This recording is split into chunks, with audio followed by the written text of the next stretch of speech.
Coopérative d'habitation, c'est le fait d'acheter un bien immobilier à plusieurs. Des voix se multiplient pour encourager ce genre de pratique. Exemple, à Neuchâtel, c'est le reportage de Mathieu Opliger et Julien Schiffel. Encore 6 mois de travaux et ils seront ici chez eux. Dans une nouvelle coopérative d'habitants à Neuchâtel, 21 logements. Salle commune, garage à vélo. Théoriquement, les prises électriques sont là derrière pour la mobilité douce. La fin d'une longue aventure, 6 ans de séances, d'attente et de recherche de fonds pour réunir 10 millions de francs. Sans les soutiens institutionnels, on ne ferait pas un tel projet. Au niveau des aides, on a des aides communales et des aides cantonales. Et au niveau de la Confédération, c'est une aide, je dirais, indirecte par l'intermédiaire de la fêtière des coopératives. Ces aides représentent 25% du coût total de l'immeuble. Ce sont des prêts à long terme avec un taux d'intérêt bas, 1%. Des aides plébiscitées ce matin par le Grand Conseil neuchâtelois. De la gauche à la droite, même dans les milieux proches de l'immobilier. Pour les 8 prochaines années, 18 millions de francs.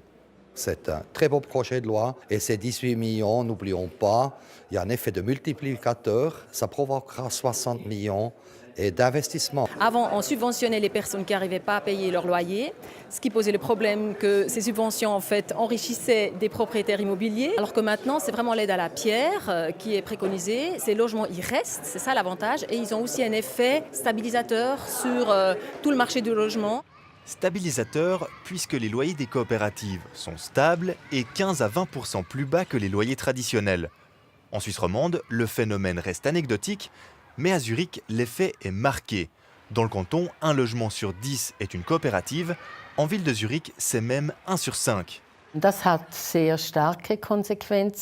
de très fortes conséquences parce que ça tire le loyer moyen un peu vers le bas en ville de Zurich. Ces coopératives permettent aussi à une plus grande diversité de personnes d'habiter en ville et de trouver un appartement abordable. Entre la location et la propriété, cette troisième voie séduit. Mais chacun à son rythme. À Neuchâtel, on vise 5% de logements d'utilité publique. À Zurich, 33%.